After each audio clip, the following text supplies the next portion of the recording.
Hello guys, so ayan po yung pintuan na papalitan po namin kasi talagang kinain na po siya ng anay guys. Ayan. Hello guys, welcome to my page and my channel, Rising 7 Aluminum Glass Home Services at Door Glass Plastic. So ayan guys, tapos na namin yung aluminum door na project namin. Hello guys, so ayan yung hamba ng pintuan guys. Sinusukatan na ng asawa ko. Puputulan niya na po yung kung gano'n siya kataas. Ayan. Kasi kailangan palitan na po talaga yung pintuan na paglalagyan namin yan. Kasi na po talagang kinain na siya ng anay. So, ayan guys. So ayan, gumagawa na po yung hamba. Ng aluminum door. Hamba. Ay lalagay ko doon. So ayan, PM lang po sa amin. Wala na po yung aluminum glass or ano na siya. And services or tumawag 09 papakita ko sa inyo kung anong itsura nung pintuan na sinasabi ko or tumawag na may anay na guys. Talagang kinain na po ng anay. Ayan guys, aluminum door yan. Ayan guys, PM or call na lang po yung yung ano niya. Yung hamba. 779 or 797-556-261 sa mga magpapuradong pulido at maayos po yung gawa namin guys. May bago po yan na buong sa pintuan na yan guys. Ayan. Ano po. Grabe po nga maayos at pulido nangyari sa amin ng aking asawa. Rising 7, aluminum glass rin yung services na po yan. So ayan guys, PM or call lang po. May history rin siya guys. Na hindi po maganda talaga. Hindi naman po namin yung gagawin kung hindi po siya naanay. So ayan na po yung guys.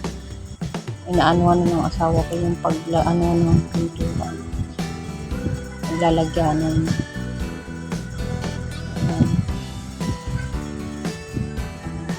Ayan, pinutulungan ko na siya kasi ano na yung frame pagkakabitan ng pinto. Sasalpakan guys ng pintuan. Ayan, nilalagay ko na yung ano tayo dyan. Kalimutan ko na yung tops ba tawag. Ayun din, hindi siya tops. Blind rivet pala yan guys. Blind rivet. So ayan. Ito ano siya dyan para mas mabilis siyang matapos.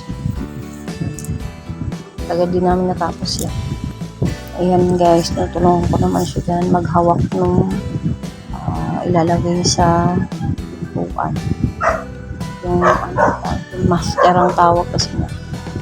So ayan yun guys yung paninang hinahawak ko, pinutol-putol ng asawa na ilalagay.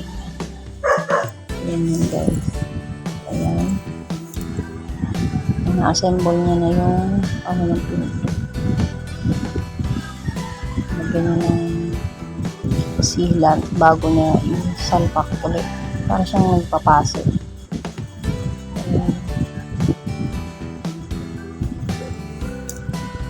Ang galing nga niya na yung nakakatuwa yung guys maglagay ka ng ganyan.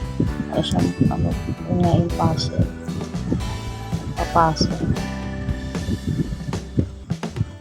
Sobrang ano na ng asawa ko. Dedicated na sa mga nagawa. So ayan guys, tapos na guys yung pintuan. Ayan. Ay, hindi pa siya talagang full tapos. Yung tapos na ba nalagay niya na yun. Yung mga pinagpuputol namin kanina. So ayan, isasalpak na namin guys yung pintuan. Ayan. Nilagay niya may hamba. Hamba guys ng pinto. Ayan yung pamangkin ko. Ako na lang nag-video. Dapat ako yung tinatawag niya. Tapos nagpipintura ako. Ayan, pamangkin ko na lang yung tinawag niya magbuha. So ayan. Nakaano na siya. So natapos na yan. Then tornilyo na yan guys. So, ayan. Ayan. PM or call na lang guys sa mga magpapagawa po. So ayan guys. Yung story po talaga yung pinto na yan. Story ng pinto na yan guys. Kasi talagang may amag. Ay may ano siya amag na guys. Wala na po talaga. Totally ano na yung pintuan guys na tinanggal namin. Kasi nga kinain na siya ng anay. Wala na. So ayan. Tinutulungan ko na siya dyan magtanggal. Pero bago po yan mabuo guys. katakot-takot na mura pagbabanta sa buhay namin ng asawa ko nangyari sa amin. Nagbantaan kami, tatanggalan kami ng ulo ng tatay ko.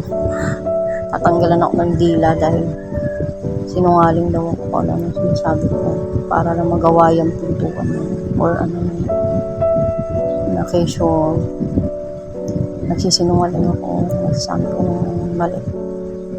Pero hindi po guys, talagang sila na yun. Tsaka ang kwento rin po kasi niyan, yung maso nagtanong lang naman po sa amin kung ano, may puno ba sa ilalim, ganun lang.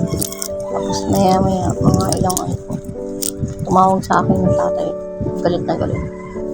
Ako ano na po masasabi na sinabi sa amin. Kasi nagbantaan pa kami, tatanggalan kami ng ulo ng asawa ko. Dahil lang sa ano na yun, nagtanong lang masunang ganun. Dahil din sa anay guys. Diba? Ikaw nga. Talagang hindi niya po kami tinuturing na anak. Ako. Tsaka yung isa ka po ang kapatid. Kasi nga, hindi kami nakakatulong. Siguro, ano nila, hindi ako nakakabigay ng pera sa kanila. Kaya ganun.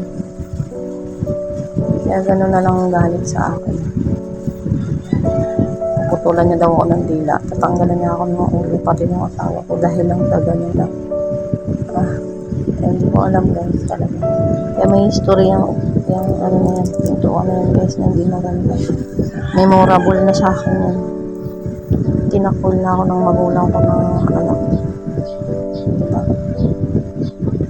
Pero okay lang.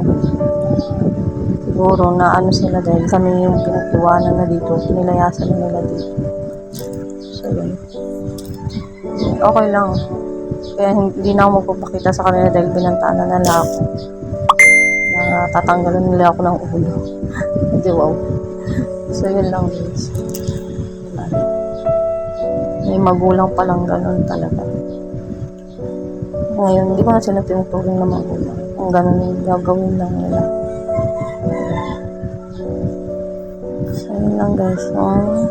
Ayaw nila kasi kami guys. Nakitang umaangat sa ayaw nila kami makita. Kumanda yung buhay namin.